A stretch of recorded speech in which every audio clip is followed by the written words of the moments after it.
papipigil sa pagsulong sa kinabukasan na katuon para sa di kalidad na edukasyon.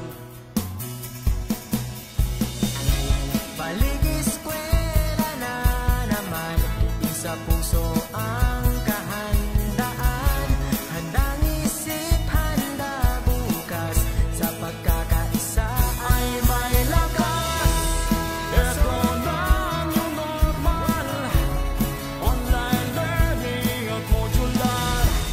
Di na kailangang mag-face to face, gamit ng cellphone at radio base. Yakapin ang pagbabago, pahirapan, kaya natin to. Lakasan ang iyong luhog sa bagong normal, sa bagong mundo.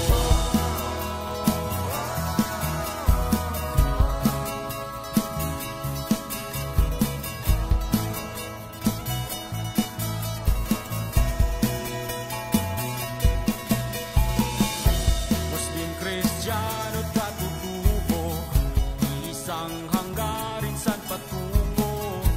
Ipagpatuloy pag-aaral mo, tagumpay ay naghihintay sa'yo.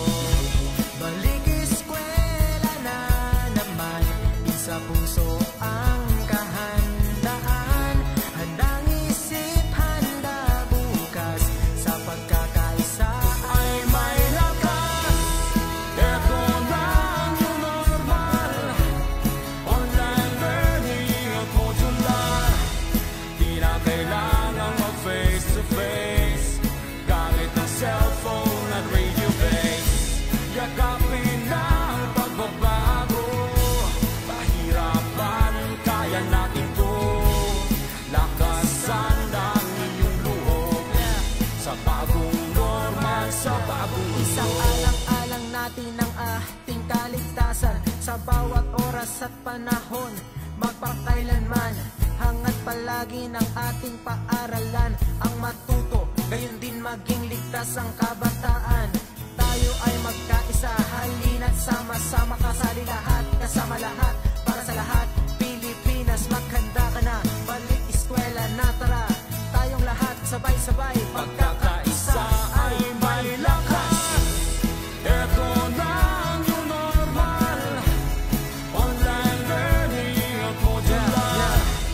Di na kailangang mag-face to face, gamit ng cellphone at radio base. Yakapin ang pagbabago, pahirapan, kaya natin to. Lakasan ang iyong luhog sa bagong normal, sa bagong mundo. Sa bagong normal, sa bagong mundo. Sa bagong normal, sa bagong mundo.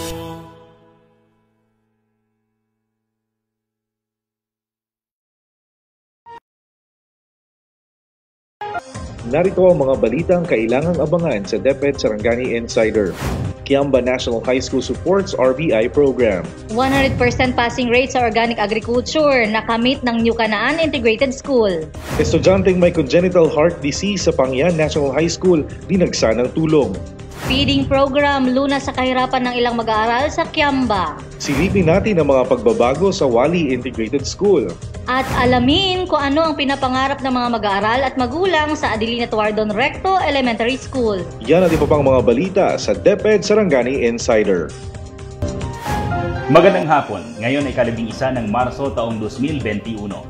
Kasama ang buong pwersa ng District at School Information Officers. Kasama rin ang mga campus journalists at school paper advisors sa buong dibisyon ng Sarangani. Sa ngalan ng ating Schools Division Superintendent Hildo G. Mosqueda, CO6 at Assistant Schools Division Superintendent ni Risa A. Alpapara, ako si Brian Regidor. At sa ngalan ng ating SGOD Chief Maria Shirley M. Cardinal at CID Chief Donna Espanes, ako si Rochelle Bantulo Murido.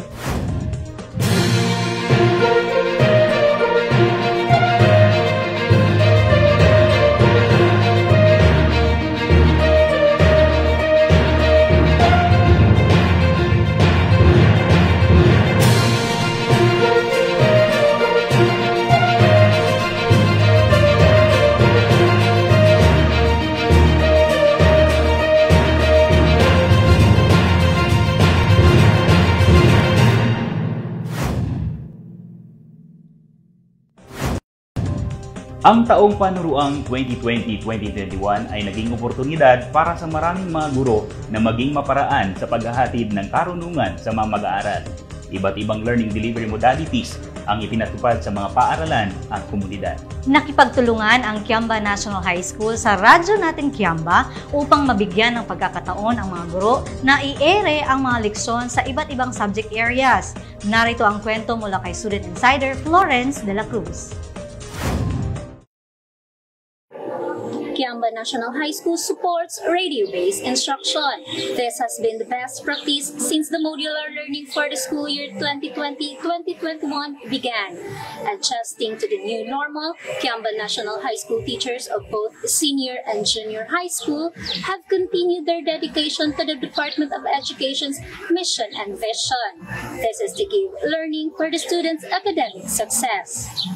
As a response to the said program, grade 8 student Christine Julian Balicaco has this to say. I feel happy that our school has adopted the RVI program. Even if we cannot have face-to-face learning classes now, through listening to the lectures on air from our teachers via radio and Facebook Live, I can understand the contents of the modules and the learning activity sheets given to us more clearly. In partnership with the local radio station, Radio Natin Kiamba, with the initiative of the station's disc jockey and a senior high school teacher of the said institution, Jerome Sumaya invites teachers per subject area to discuss their lessons in the learning activity sheet for that week. The said radio-based instruction is done every Friday afternoon at 1 o'clock to 2 o'clock. In the same way, newly installed school principal Romeo Pedregosa backs up the said program. I encourage teachers to participate in the radio broadcast instruction. This is for the enhancement of the learning of our students. And I am always in full support to the needs of the teachers. This practice helps enhance the teaching and learning process of both teachers and students to address the challenges of the new normal in the field of education. This is Florence de la Cruz, your insider from Kiamba National High School, Kiamba 1 District. Batang sarangan, tungo sa matatag na kinabukasan. Maraming salamat, Insider Florence de la Cruz. Sa malayong komunidad ng New Canaan sa bayan ng Alabel, nagpapatuloy ang pagkatuto ng mga mag-aaral. Kahit hindi nakakapasok sa paaralan ng kanilang mga senior high school learners, ay nagkamit pa rin sila ng 100% sa Organic Agriculture NC2. Narito ang kwento mula kay Insider Suchi Pulangkos. Unta, mawala ng tubig. Unta, si teacher magtudlo sa amuha. Unta, mabalik na sa normal. Unta, makabalik ang mga bata sa eskwelahan. Unta, makadula-dula namin sa among classmate.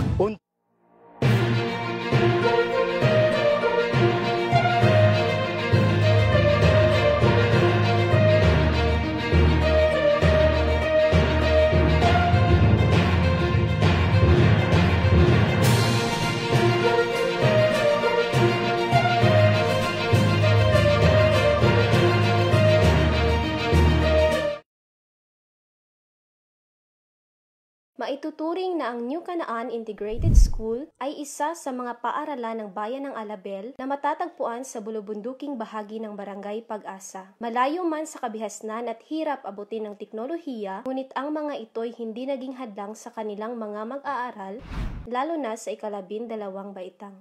Sa dahilang nakuha nilang 100% passing rate sa isinagawang Assessment in Organic Agriculture Production NC2.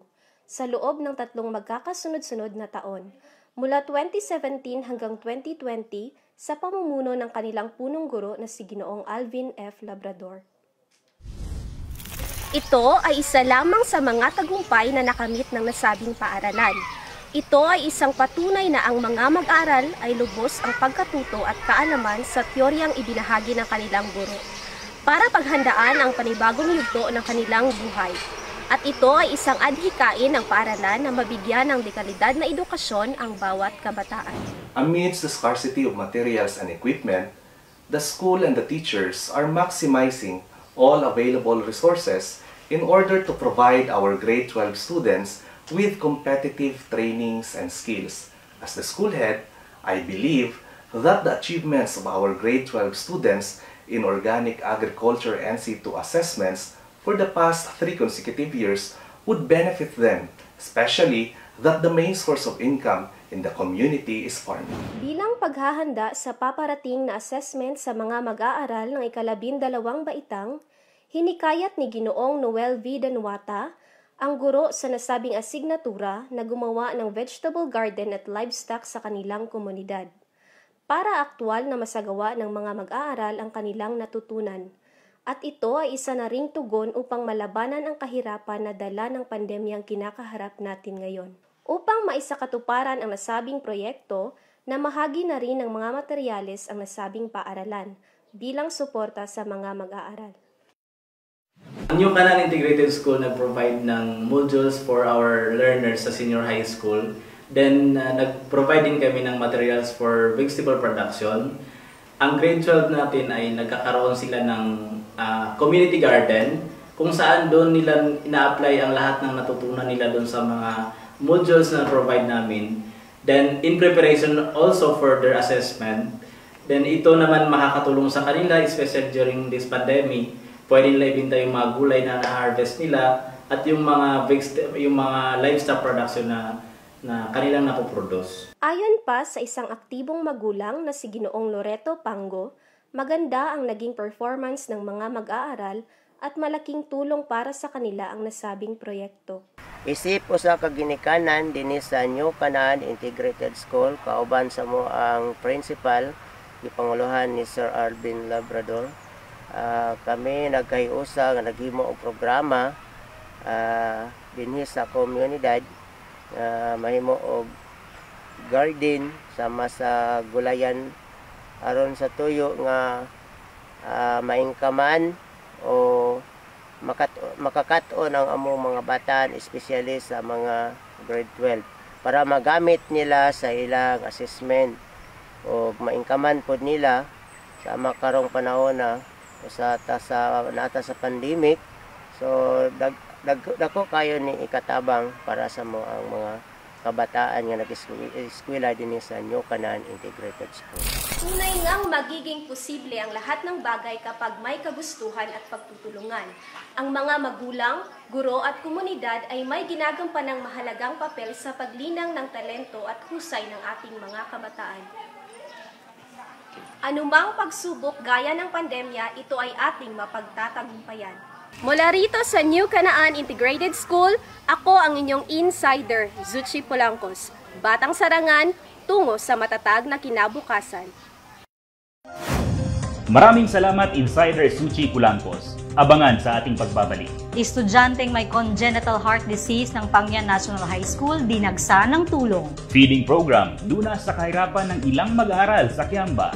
Silipin natin ang pagbabago sa Wale Integrated School. Alamin kung ano ang pangarap ng mga mag-aaral at magulang sa Adelina Tuardon Recto Elementary School. Yan at iba pa dito lang sa DepEd Sarangani Insider. Tam tam tam tam! Presenting Dalira Eskwela, a school to teach kids paano maging safe sa internet. Hello mga bata! Hello mga daliri ng mga bata! Ako si Tom, and today ang lesson natin ay cyberbullying. Who likes being on Facebook? Like nyo ba ang Facebook? Ano mga nilalike nyo sa Facebook? Like ko mag-like! Pero minsan, nagiging down ako. Dahil sumusobra ang panunukso, nagiging bullying na. Ano ba ang difference ng tuksuhan sa bullying? Pag between friends, pwede tuksuhan lang. Pero pag sumobra na, pag nakakasakit na ng damdamin, ang tawag dito ay cyberbullying. Nagkakatuwaan lang, Tom. Siya kasi ang nagsimula. Siya talaga ang cyberbully. Huwag na magturuan. Next time na nasa Facebook o nasa internet, bago mag-type, isipin kung nakakasakit o may mapapahiya sa sasabihin. Chismis, sensitive o pribadong impormasyon tungkol sa iba. O ikaw ay nagpapanggap para mapasama ang taong ginagaya. At sadyang may hindi isama sa grupo. Thumbs down!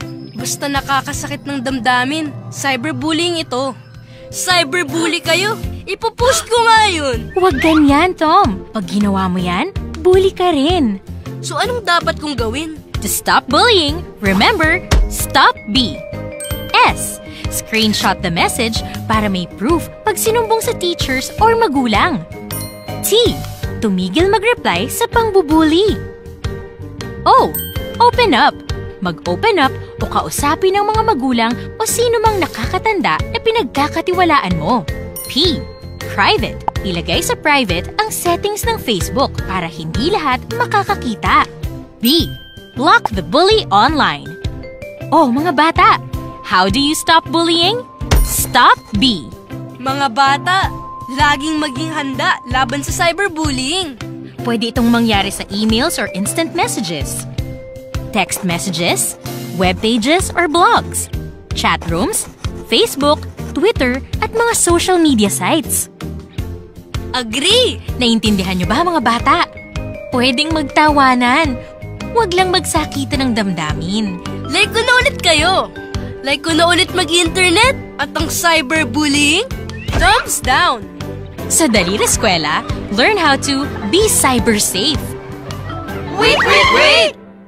Ngayon, bago tayo umalis at mag-internet, mayroon tayong munting pagsusulit on how to be cyber safe.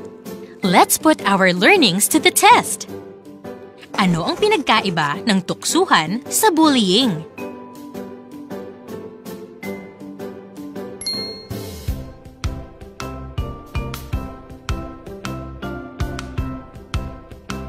Pag binubuli, ano ang kailangan gawin?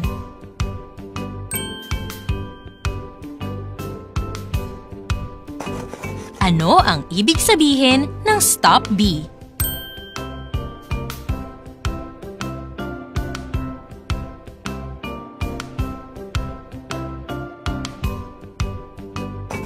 Sa Facebook lang ba pwede mabully?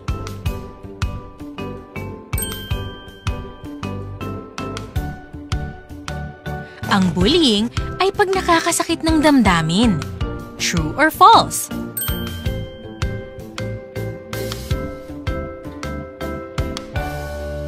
High five sa mga nakakuha ng tamang sagot! Remember kids, kahit gusto nyo lang mag-joke, ang cyberbullying ay nakakasakit. Turuan ng mga daliri na huwag kung ano-ano ang tinatype. Bye! Bye!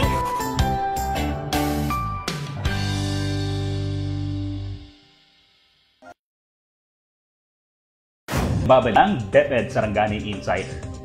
Kwento ng pagtutulungan ang hatid sa atin ng South Glen District. Isang mag-aaral sa Pangyan National High School na may congenital heart disease ang nakatakdang sumailalim sa isang medical procedure. Dala ng kahirapan, hindi lubos maisip ng magulang ni Bea kung saan kukunin ang perang gagastusin para sa pagpapagamot. Kaya naman, to the rescue ang Supreme Student Government. Nangalap sila ng donasyon para kay Bea at bumuhos naman ng tulong para sa kanya. Narito ang buong kwento mula kay Student Insider Stephanie Sagarino. Isa lamang si Ginang Vilma Custan sa mahigit 1,000 mga magulang ang kukuha ng modules ngayong araw ng Lunes para sa kanyang may sakit na anak na si Bea na nasa Betang 9 dito sa Pangyan National High School. Kahit walang kasiguraduhan kung kailan masasagutan lahat ang mga modules. Anya, musmus pa lamang si Bea ay nakitaan na nila ito ng kakaibang karamdaman sa puso at dahil sa hirap ng buhay ay hindi agad nila napatingin sa doktor. Dili jud siya pwede nga dili siya operahan kay nagdako pud ang bangag sa kasing-kasing mo nang dili siya mutambok. Sige siyang sakit-sakit. Hantod karon sige akong siyang sakit-sakit. O nang kisa tuyo manuon tabang ta sa amo kay nagdako siya ingon sa doktor naganahanan na gid siyang operahan kay nagdako pud ang bangag sa iyang kasing-kasing kinahanglan na gid siyang operahan. Sa ngayon, hindi alam ni Ginang Vilma at Ginong Rolando kung saan hanap ng pera para sa kanyang nalalapit na to the echo sa kanyang cardiologist ngayong Abril. Dahil 5 buwan ding tambay si Ginong Rolando matapos nasira ang kanyang dinadalang bangka. Ang Supreme Students Government ay nagsagawa ng isang programa at ito ay Tulong Mo Kinabukasan Ko, kung saan kami ay tutulong sa isa sa mga estudyante ng Panguian National High School at kasalukuyang grade 9 student. Ito ay si Bea Costan. Upang kami ay makatulong, kami ay nagsagawa ng solicitation sa mga teacher, faculty at staff ng Panguian National High School, sa mga sari store ng Panguian at sa mga barangay official. At kami ay nakalikom ng 2,493 pesos. The Supreme Student Government of Panguian National High School is very honored and privileged to help one of our less fortunate students that we are encountering as of today in times of pandemic. Kahit sa panahong ito, niniwala pa rin ang pusong Pilipino, pusong taga-Panguian na magtulungan kahit sa panahong pandemya. Sa oras na ito, we are so very glad together with our DPIC and OIC, Sir Ray T. Holguin, na maisipan ang programang tumulong sa mga kabataan, especially sa aming mga learners, to lay a framework for them in order to continue their studies. Nagpapasalamat din kami sa mga magulang na patuloy na tumutulong at sumusuporta sa kanilang mga anak. Isa sa magandang ugali ng Panguian National High School ay ang pagtutulungan ng mga magulang at mga magtuturo at mga mag-aaral ng paaralang ito. Mula nang pumasok ako sa paaralang ito bilang isang magtuturo noong taong 1992, ay nakita ko na ang kaugalian ito ng mga magulang, mag-aaral at mga guro ng paaralang ito na siyang nagbabayad ng sweldo ko bilang community paid teacher. At sa taong yun ay hinarap ko ang magandang pagsasamahan na yun na lalo pang nagbunga at lumago. Taong 2021 na makita ko muli ang pagtutulungan na yun ng mga guro, mag-aaral at mga magulang ng paaralang ito. Nang mapag-isipan naming tulungan si Bea sa kanyang pangangailangan sa pagpapagamot. Sa akong pamilya, nagpasalamat mi og dako sa Panguian National High School.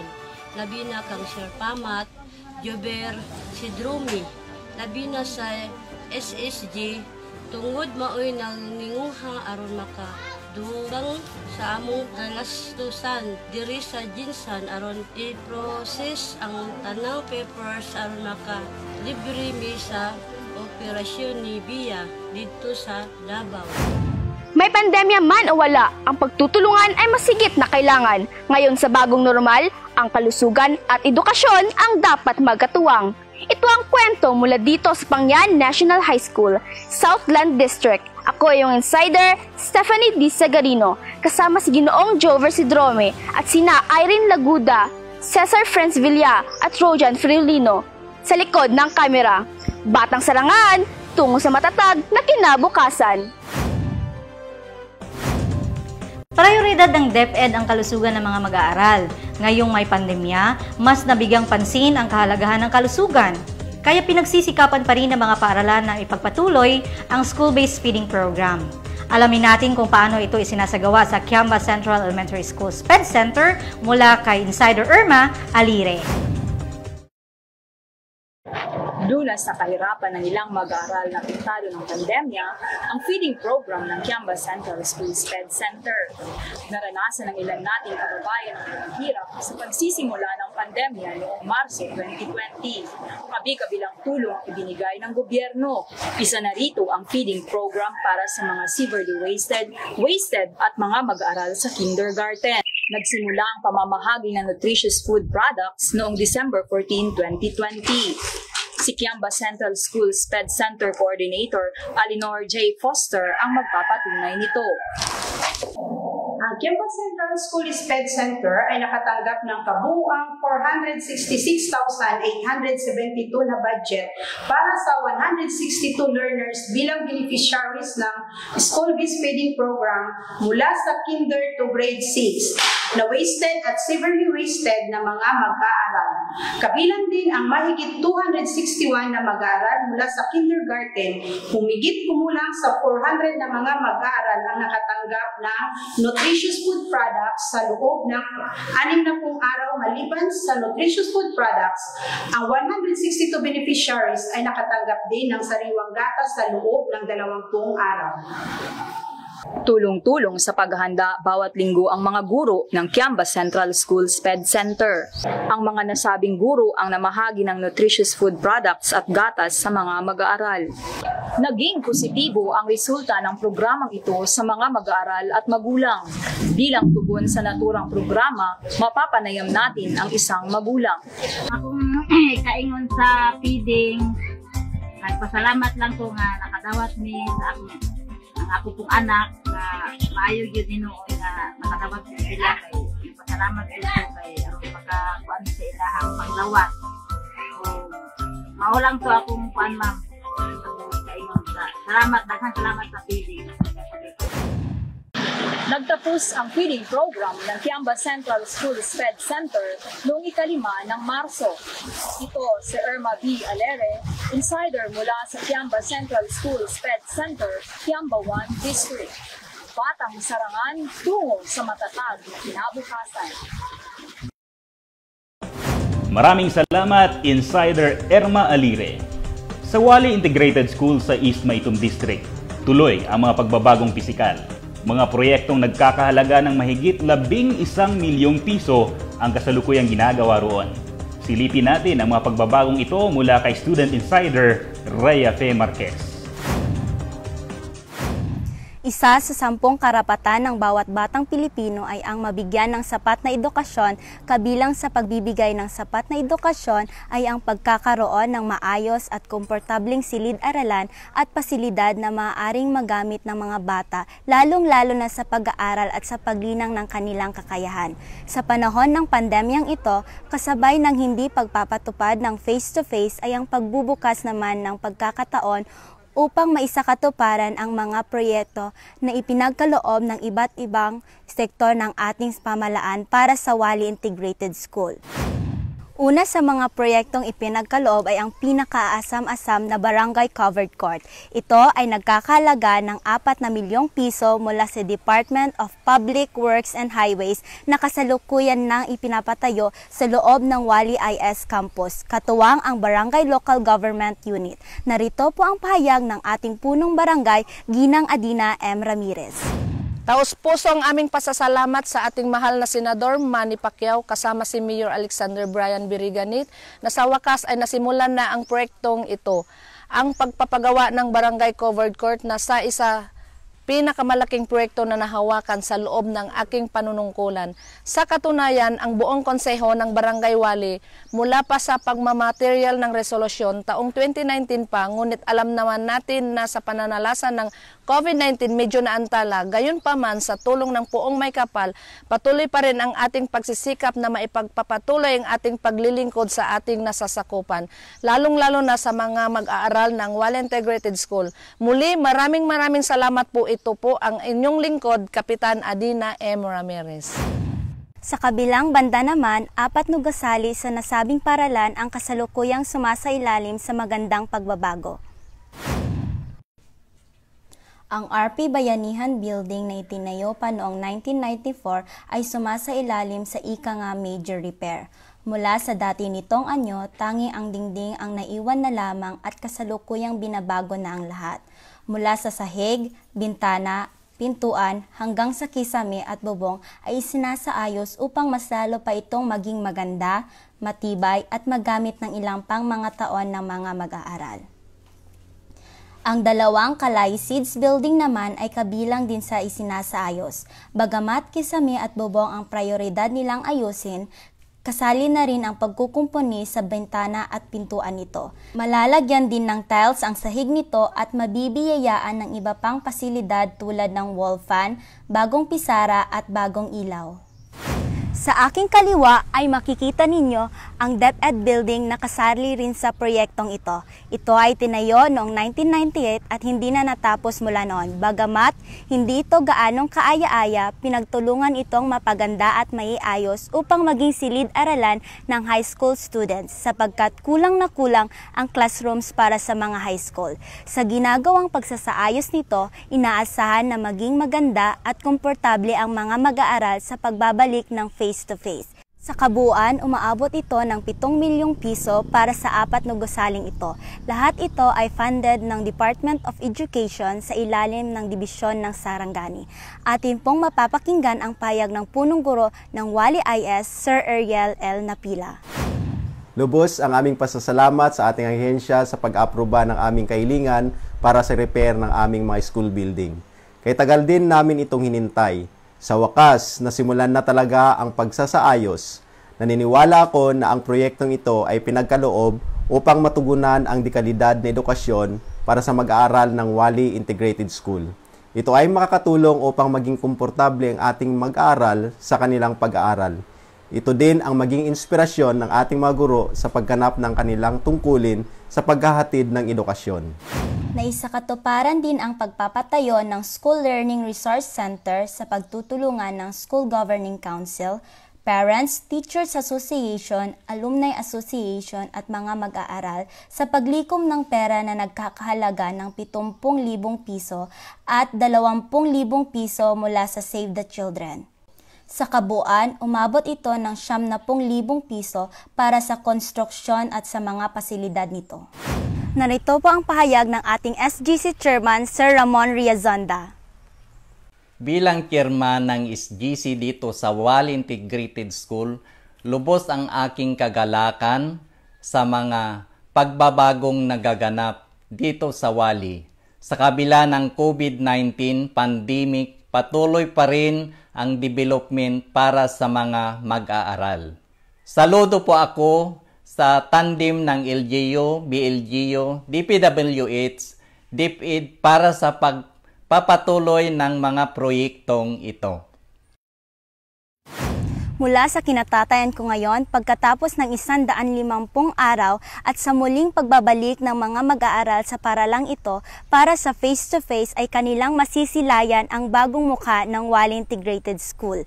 Bagamat may mga pagsubok at suliranin na nararanasan sa pagpapatupad ng pagbabagong ito, sa pagtutulungan ng bawat isa, lahat ay nakayanan. Tunay ngang may tagumpay sa pagkakaisa. Mula sa Wali Integrated School, distrito ng Ismaitop, ako ang inyong student insider, Rhea Fessing Marquez, Batang Sarangan, tungo sa matatag na kinabukasan. Maraming salamat Student Insider Rhea Fe Marquez sa ating pagbabalik. Ano nga ba ang mga sana ng mga mag-aaral at magulang sa Adelina Tucardon Recto Elementary School? At kilalanin ang unang personaheng tampok sa ating bagong segment na Insider Profiles. Yan na diba pa dito lang sa DepEd Sarangani Insider. Tum Tum Tum Tum! Presenting Dalira Eskwela, a school to teach kids paano maging safe sa internet. Hi! Ako si Tom. Today, mag-uusap tayo tungkol sa chatting. Magsisimula tayo... Teka, nasaan bang makakausap ko? Ang chatting ay isa sa pinaka-importanting part ng internet. Madalit mas muna natin makakausap ang family and friends natin. Ang saya talaga mag-chat! Pero hindi lahat dapat kausapin. Mag-ingat! Dahil sa internet, there are stalkers. Mga hindi mo kilala na tingin ang tingin sa photos mo. Maniacs. Mga nagpo-post ng kabastusan. Haters. Mga puro pananakit ang tinatype. SMH. Stalkers, maniacs, haters. Ang mga ganitong kachat, iwasan. I. I-block ang stalker, maniac at haters. W. Huwag magbigay ng pribadong impormasyon tulad ng full name, age, parents' names, school, classroom, home address at phone numbers. A. Add only friends at mga taong kilala. S. Sabihin sa mga magulang o sino mang nakatatanda na pinagkakatiwalaan mo ang tungkol sa masamang nakachat. Tandaan kids, hindi kailangan ng maraming kaibigan. Hindi quantity, dapat quality.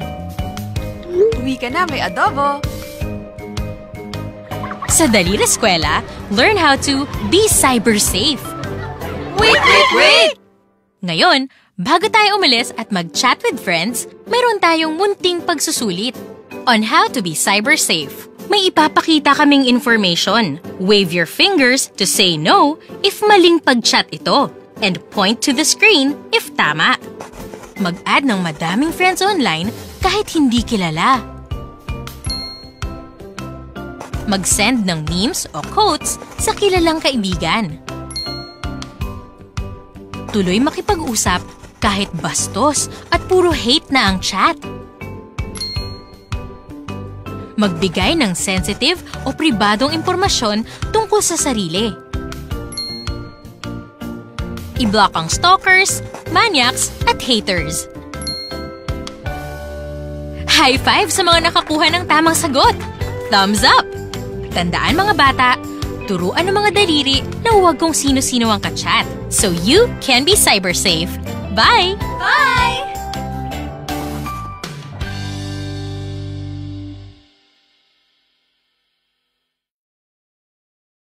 Gagawing modelo ng DepEd Central Office ang LR on Wheels sa pagtataguyod ng Learning Continuity Plan sa mga malalayong paaralan sa buong bansa. Ang programang ito ay pinondohan ng 3 milyong dolyares ng Asian Development Bank. Naimbitahan kahapon sa isang virtual meeting ang LR on Wheels team sa pangunguna ni CID Chief Donna S. Panes, Information Technology Officer Roy Ditoyato at Information Officer Ariel Lalisan. Nagbigay sila ng impormasyon kung paano naging posible ang electronic learning sa mga lugar na di abot ng signal. Napag-usapan rin sa pagpupulong ang radio-based instruction kung saan pinuri ng Central Office ang pagkakalunsad ng maraming academic radio station sa probinsya. Samantala, inimbitahan naman ng Cotabato Division si CID Chief Panes upang magbahagi ng mga best practices tungkol sa learning activity sheets. Nais ng Cotabato Division na gawing exemplar ang Sarangani Learning Activity Sheets sa kanilang dibisyon. Matatandaang ginawa itong inobasyon ng DepEd Sarangani upang mabawasan ang gastusin sa pag-reproduce ng SLMs at upang gawing mas madali ang modular learning para sa mga kabataang Sarangan. Yan ang ating roundup balita ngayong linggo. Ako si Jessa Andiel Nyoda, ang inyong insider. Mag-iisang taon na mula nang ipasailalim sa community quarantine ang bansa. Dahil dito, naging apektado ang mga gawaing nakasanayan katulad ng transportasyon at edukasyon. Sa Adelina Tuardon Recto Elementary School, pakinggan natin ang mga sana ng mga mag-aral at mga magulang doon sa kwento ni Insider Jimboy Pablo. Unta, makabalik ng eskwelahan. Unta, mawala na ng tubig. Unta, si teacher magtudlo sa mua. Unta, mabalik na sa normal. Unta, makabalik ang mga bata sa eskwelahan. Unta, makadula-dula namin sa among classmate. Unta, maikling salita na may mahaba at malalim na pinaguhugutan. Iilan lamang ito sa libu-libong hiling ng mga mag-aaral, mga guro, at mga magulang ng Adelina Tuardon Recto Elementary School. Isang dating realidad na pansamantalang naging pangarap dala ng pandemya ang ating kinakaharap. Ang mga suliraning dala ng COVID-19 ay maituturing na pabigat at problema naging pasanin ng iilang mag-aaral ng elementarya partikular sa pagbabasa o literatura. The purpose of reading Read at Home program, ito ay mandated na galing sa National Office at ipinatupad namin dito sa aming school. Ito rin ay nakatulong sa mga bata, lalo na yung mga bata na nahirapan sa pagbasa, ibig sabihin mga frustration level. Nakita rin namin na ang mga bata sa umpisa pa lang ay very excited sila at maging mga magulang nila. Lalo na ang mga teacher, nagiging excited din sila. Kasi nakita nila mga bata kasi sa ilang buwan, hindi nila nakita ang mga kabataan. As we implement the program, kami rin ay nag-follow ng health protocol. Meron kaming ginawa na mamimigay ng mga face mask sa mga bata. Meron din kaming hand washing o ganang thermal scanner. Yun lang, salamat. Iisa ang tugon ng mga guro ng Adelina Tuardon Recto Elementary School sa programang ito. Pagkakaisa at suporta upang makamit ang pinapangarap ng bawat isa. Ngunit sa kabila ng pagpupursige na maisagawa ang programang ito, iba't iba ang naging karanasan ng mga guro. Ako as a grade 4 teacher, kahit na marunong nang bumasa yung mga pupils ko, pinapabalik ko pa rin sila para i-enhance ang kanilang comprehension about reading. While implementing this program po, marami po kami mga experience na napagdaanan. Una po, sa example, yung pag masama ang panahon, maulan, madulas po ang kalsada, maputik. Minsan din po, hindi natin maiwasan na magkakaroon ng aberya yung sasakyan, yung motor, then yung ibang kasama namin natumba. Tapos sa isang purok naman na pinuntahan namin, pag maulan, talagang mahirap kasi maraming sapa na dadaanan, malayo-layo din po, madulas din po ang kalsada, maputik. Pero pagdating namin doon, worth it naman po kasi nakita namin yung mga bata na masaya, especially po yung mga parents po talaga. Masaya-masaya po yung mga parents na makita kami na nandun, pumunta, bumisita sa mga anak nila. Sa kabila ng mga pangamba dulot ng COVID-19, buong tapang at tiyagang pumupunta sa malalayong sitio ang mga guro ng Adelina Tuardon Recto Elementary School upang maipaabot at maibahagi ang programang Read at Home sa pangunguna ng kanilang punong guro na si Sir Geoffrey M. Incabo. Iba't ibang reaksyon ang maririnig at makikita mula sa mga magulang ukol sa programang ito. Salamat ma'am sa inyong pag-adto diri sa kada semana nga kada Martes nga naamo excited kay among mga anak murag nabalik ang ila excited sa pag-eskwela. Kami pud nga mga ginikanan excited ra pud kaayo mi nga nagtanaw sa mga anak ni bisag sa atong sitwasyon karon excited sila nga nabalik ang ilang pag-eskwela tungod sa iyong pagtabang sa mua. In behalf sa among barangay captain Charlie Tuling, among ipaabot ang dakong pagpasalamat sa inisyatibo nga gihimo sa atong DepEd ug ingon man sa atong mga magtutudlo. Kay sa akong nakita po diri sa Purokal Sidaw, sukad nga na pandemic sa akong paminaw po sa mga bata, mura po dugi pandemic ang ilang huna-huna. Pero ako nagpasalamat po ko sa inisyatibo nga ilang gihimo, pinaagi silang programa nga Read at Home kay mura po og na-refresh ang huna-huna sa mga bata. Mao na akong ipaabot ang dakong pagpasalamat ug unta kini nga programa mapadayon.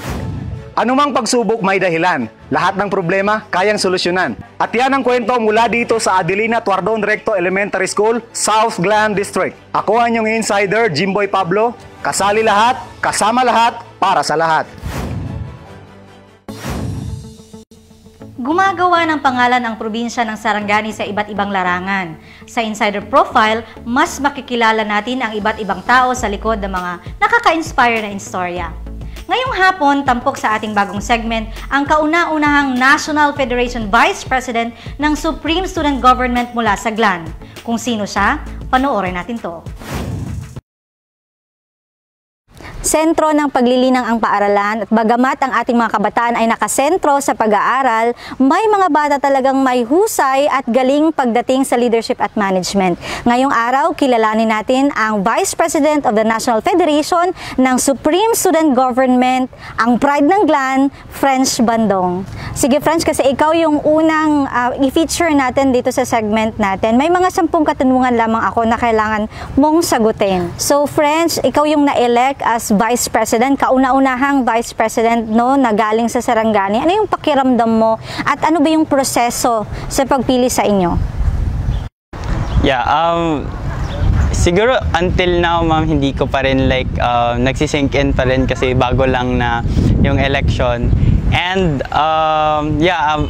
even until now, it still feels so surreal to think na nasa national na ako. And really siguro from the start of the term, siguro when I ran sa president dito sa school, that's about it. Siguro on my end na doon yung hangganan ng vision ko. I never expected it to like escalate from division to region, even up to national.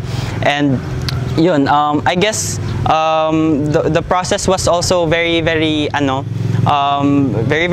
complex din, no, from where I started. Kasi on the regional level, I was told about the election prior to the election 3 to 4 days.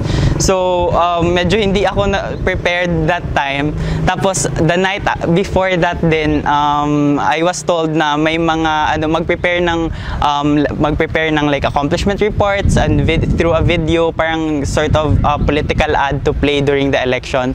And then it was like hours before na it was like late at night na. So I was thinking na sige, magsasalita na lang ako tomorrow sa regional election and whatever happens, ayun na. And yeah, during the election, nakita ko nga yung mga accomplishment reports, and I was also amazed sa ibang regional officers. Kaya sabi ko na whatever man na yung maging kung ano maging result ng election. I'm super happy already to be part of the regional Fed. And then ayun, the unexpected happened. All divisions voted for me as their president. It was overwhelming, at the same time nakaka-pressure, especially na when I knew na I would represent Region 12 for the national election na. And yeah, when the national election also came, prior to the election itself, nagkita na kami ng mga regional presidents to have like some discussions regarding the Youth Formation Division and programs, projects and activities in the future. And yun, during the time na na-meet ko yung regional presidents for the first time, it was an amazing and overwhelming feeling kasi ang gagaling nila lahat. How they speak, and then paano nila present yung mga accomplishments nila, and how they address these things, issues na nire-raise during nung meeting. And ayun nga, again kagaya ng regional election, I said na being part of the National Federation is already a big part of it, and being here representing SOX is privilege already. And whatever happens, you know, I'm happy with where I am now, and I'll be representing SOX to the National Federation. And ayun, again, the unexpected happened. I was elected as the vice president, and yun, for how many like times na since looking back siguro at my leadership career way back in elementary, and I never expected to reach this far, but I guess ayun nga, part of like being elected as the national vice president is like the huge responsibility na being elected is for starters, na we really need to do more and maximize this position for the student body. So really looking forward to doing more in this like position. Question number 2 is, ano yung SSG National Federation, and ano ba yung ginagawa mo bilang Vice President? Yeah, on the National Federation kasi it for almost a decade long, 9 years ago yung last federation na national, and for almost 9 years nag-comeback yung National Federation,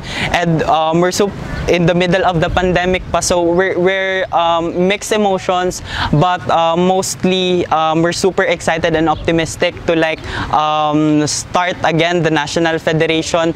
And yun, one of our goals as the National Federation, one of our roles is to represent our region, each of our regions in the national, you know, and each regions have their own like struggles in like education and things like that, and it is our responsibility to like address those concerns ng mga students natin at the National Fed and do something about it.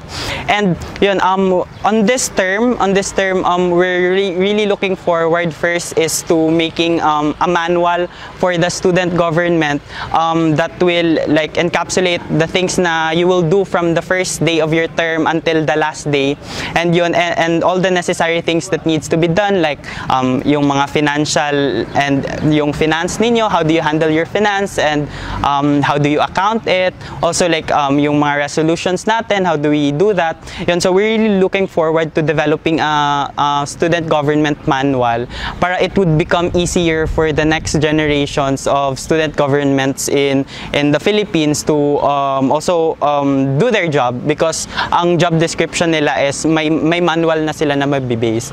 And another thing na we're really looking forward for this term is we're looking into revising our constitution and bylaws. Our CBL in SSG has been like since 2014, the Bed Order number 47, and between that and now we feel na many has changed already, and we're really looking forward to introducing provisions that would be responsive to kung ano yung kailangan ng students ngayon, especially na on a post-pandemic world. You've been trained, you've been honed in DepEd for 13 years.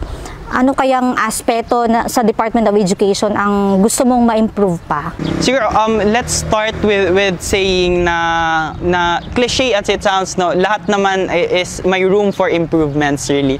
And siguro, for us in the student government, for us in the student body, siguro ang gusto naming mas mag-improve pa for the Department of Education really is to hear more from the students, to hear more sa concerns ng mga tao. And although we are seeing that now in the pandemic, with the national, especially with the establishment of National Federation, ito na yung parang naging avenue namin to raise our concerns. We talk with Secretary Briones, and things like that. And this has been also an avenue, and we hope, we're looking forward kasi yung the Youth Formation Division told us na one of the roles of the National Federation will be the representative of the student body on congressional hearings or on policy making concerns na may affect our students, and this will be an avenue for us to raise our concerns, and we hope to see more of that. Part of the assurance that we are being heard is we are involved in the policy making, we are involved in what the department says about these things, and we hope to see more of that, na parang mas ma-involve natin yung mga students natin sa decision making natin. A lot of students in Sarangani, actually not just in Sarangani, are looking up to you right now because of your position and your achievements. Ano yung gusto mong sabihin sa kanila? Here's a line na I'll never forget, na I'm super inspired when the recent US election, with Vice President Kamala Harris, the first African American, first South Asian, and first female Vice President of USA. She said sa speech niya that this is a country of possibilities. And that narrative, applying it dito, this is a world of possibilities. 10 years ago, I haven't hindi ko na envision yung sarili ko to be in this platform, but here I am now. Everything's possible. Sino ba naman mag-aakala na on a small town in Glan, in Sarangani, one of the poorest provinces in the Philippines, will the Vice President of the National Federation, and yun, siguro one thing is to believe in yourself. One thing is to believe that nothing is impossible, and it's another thing really, siguro yung primary, yung secondary message ko talaga, it's a second thing na with the process of achieving your goals, your dreams, you do not forget your whys. You do not forget kung bakit mo ba ginagawa ang mga bagay na ginagawa mo. And next question. Yeah. Sorry, second question. Yeah, why you do things, and it's establishing yung mga non-negotiables mo. It's acknowledging yung mga principles mo, yung mga values na hinahawakan mo, so that on the process of achieving your goals, hindi ka mawawala, because kung ano yung hino-hold mo na important. You know what's important to you, and that will lead you, to what you envision, and hindi ka mawawala kung yung identity mo is hindi mawawala along the way. Panuorin ang buong panayam sa youth leader at social advocate na si French Bandong sa ating YouTube channel, DepEd Sarangani Insider. Dahil ginawang isolation center ang kanilang paaralan sa isang lumang klinik ng Barangay Small Margos, Glan, nakikisilong ang Nicomedes Tolentino Elementary School o ENTES. Sa kabila nito, nagawa pa nilang makapag-evaluate ng kanilang school-based management level of practice matapos pagandahin ang kanilang temporaryong opisina. Sa pangunguna ng kanilang punong guro na si Mrs. Corina Palge, nabuo nila ang kanilang SBM showroom sa lilim ng puno. Last February 15, we had our SBM evaluation in the district. We only garnered second level, but to our surprise, when the division have evaluated us, we come up to level 3. And it is because also of the technical assistance that the district level or district evaluators have given us, especially in the development of our performance indicator. Suportado naman ng kanilang stakeholders kasama ang Barangay LGU ang naging hakbang ng paaralan at nasungkit nito ang SBM Level 3 sa Division Validation. Kahanga-hanga ang ipinakitang kooperasyon at dedikasyon ng mga guro ng Nicomedes Tolentino Elementary School. Maging sa labas man ng paaralan, tuloy pa rin ginagampanan ang kanilang sinumpaang tungkulin. Kaya ang masasabi namin diyan sa inyo sa Nicomedes Tolentino Elementary School, ang galing naman yan!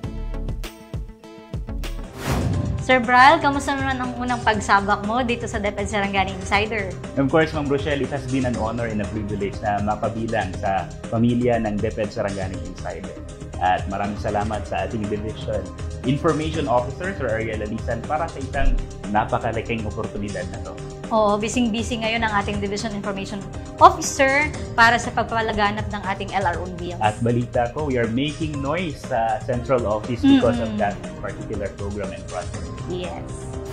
At yan ang mga kwentong nakalap natin sa linggong ito. Abangan muli sa susunod na Huwebes sa ganito pa ring oras ang muli nating pagbo-broadcast. Maraming salamat sa mga bumubuo ng Digital Video Creatives, Jonathan Agreda, Maiden Bonuano at sa ating Division Tech Enablers, sa pangunguna ng ating ITO, Sir Roy Dituyato. Maraming salamat din sa ating Education Program Supervisors at Journalism Coordinators, Ma'am Coresa Magwate at Ma'am Analiza Domingo. Pasalamatan din natin ang ating mga technical teams sa likod ng balikang tampok natin sa linggong ito. Sir Ryan Jane Dueñas, Ma'am Irene Lagudas, Ma'am Ruth Ramos, Ma'am Mary Ann Valdez at Sir J.M. Corpus. Maraming salamat din kay Ma'am Eden de la Cruz, Sir Jason Arco, Sir Alvin Labrador, Ma'am Annie Rose Giorgio, Sir Alner Adulacion at sa lahat ng nasa likod ng mga kwento natin ngayong linggo.